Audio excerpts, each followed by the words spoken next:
안녕하세요. 이번 강의 시간 페이지 155페이지.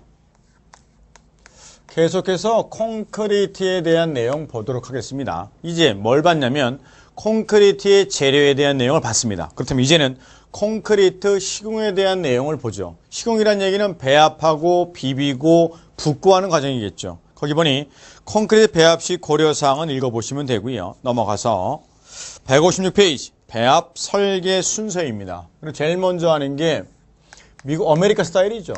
우선 설계 기준이 되는 강도, 최소한의 강도, 소요 강도를 먼저 미리 결정을 합니다. 이만한 강도는 나와야 됩니다. 결정하시고 배합 강도, 시멘트, 모래, 물, 자갈을 섞었을 때 나오는 예상되는 강도, 그 다음이 이거에 따른 시멘트의 강도, 그 다음 물 시멘트비, 그 다음 슬럼프 값 쭉 갑니다. 쭉 갑니다. 여러 가지 많아요. 그리고 마지막에 배합을 합니다. 근데 배합을 할 때 기본적으로요, 시설개론에서 콘크리트든 아니면 모래 자갈이든 아니면 저 뒤에 가서 도장이든 이러한 여러 가지에 대해서 섞을 때요, 배합할 땐 다 웬만하면 90% 이상이 다 중량으로 배합을 합니다. 조심하세요. 부피, 용적이 아니라 중량 배합입니다. 중량 배합입니다. 혹시 합니까? 쉽게 나올지 모르니까 다음 중 콘크리트의 배합 설계 순서로 옳은 것은 이럴 수 있으니까 소, 배, 시, 물, 슬, 땡땡땡땡, 중 이렇게 옵니다. 소, 배, 시, 물, 슬, 중, 땡땡땡. 됐죠? 정리해 놓으시고 설계 기준 강도는 우리가 원하는 강도입니다. 그래서 재령, 보통 시멘트 쓸 거니까 재령 28일 압축 강도를 우리가 설계 기준 강도라고 불러요. 그러면 배합 강도는 뭐냐면 목표의 목표. 우리 시험은 평균 60점이면 붙는 시험입니다. 그래서 평균 60점을 목표로 공부를 열심히 합니다. 그러면 반드시 떨어져요.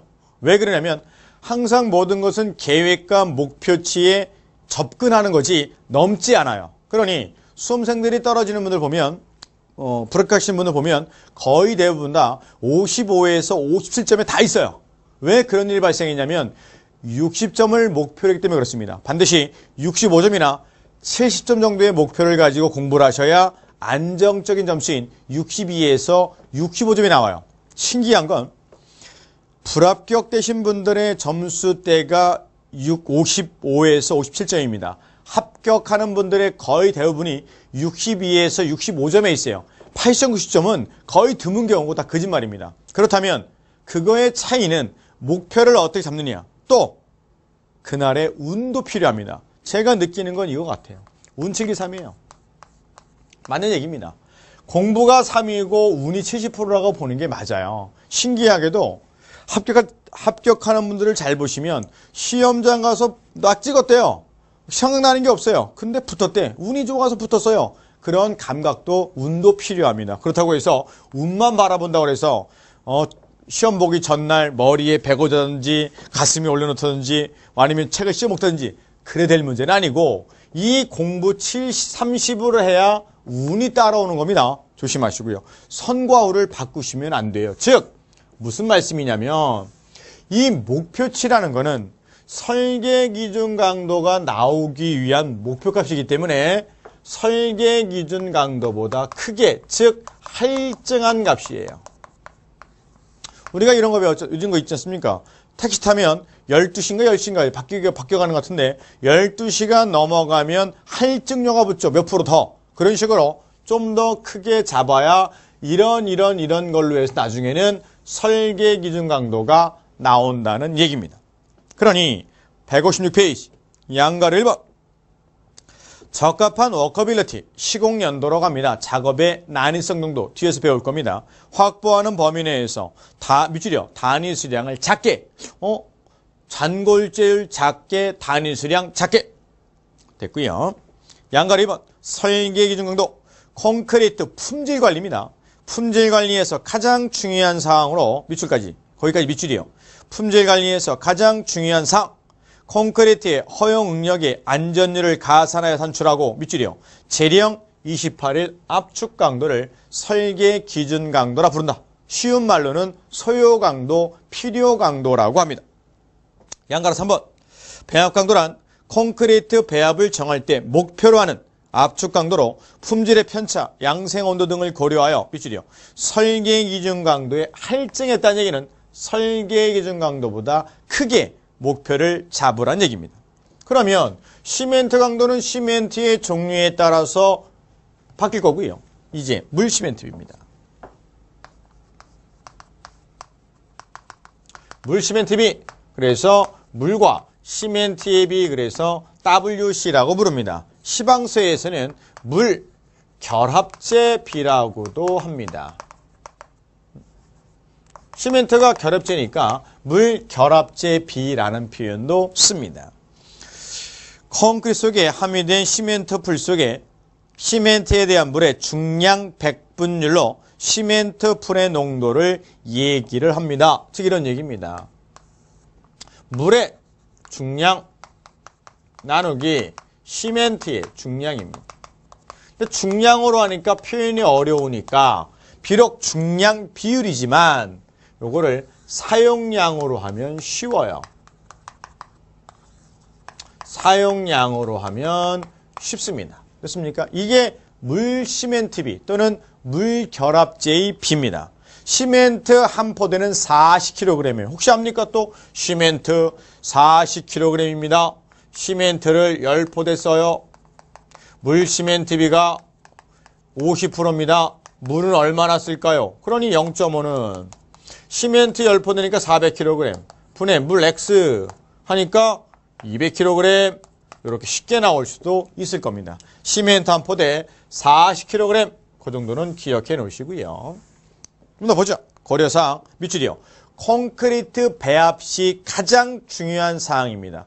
품질 관리에서 가장 중요한 건 설계 기준 강도고 배합할 때 가장 중요한 건 물 시멘트입니다.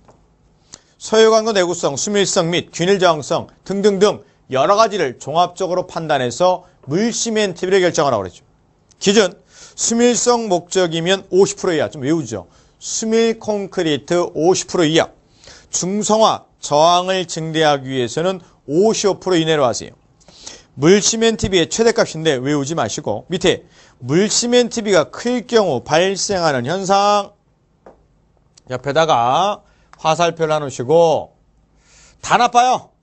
다 노. 이렇게 하시면 됩니다. 다만 물을 많이 먹이다 보니까 시공연도만 좋아요. 요거만 이렇게 써놓으시기 바랍니다. 됐습니까? 다 나빠요. 대신에 세상에서 가장 나쁜 놈도 친구는 있다고.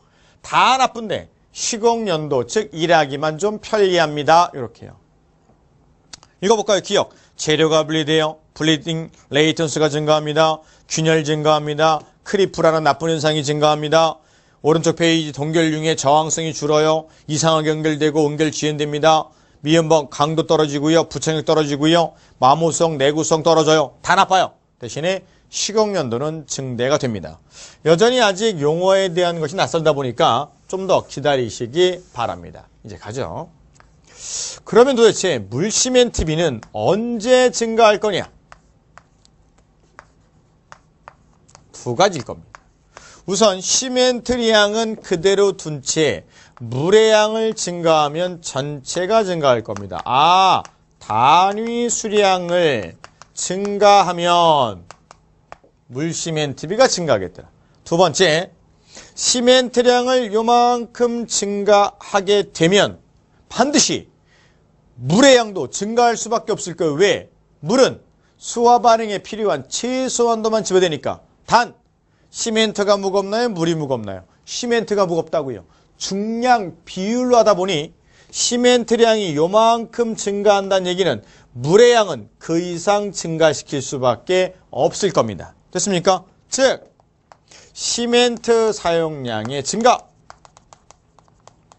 시멘트 사용량의 증가도 물 시멘트비의 증가로 이어집니다. 조심! 이게 제일 어려워요. 제일 어렵습니다. 지금 머릿속에 시멘트 사용량을 증가한다는 얘기는 물의 사용량을 그 이상 증가시킬 수밖에 없다. 그래서 물시멘트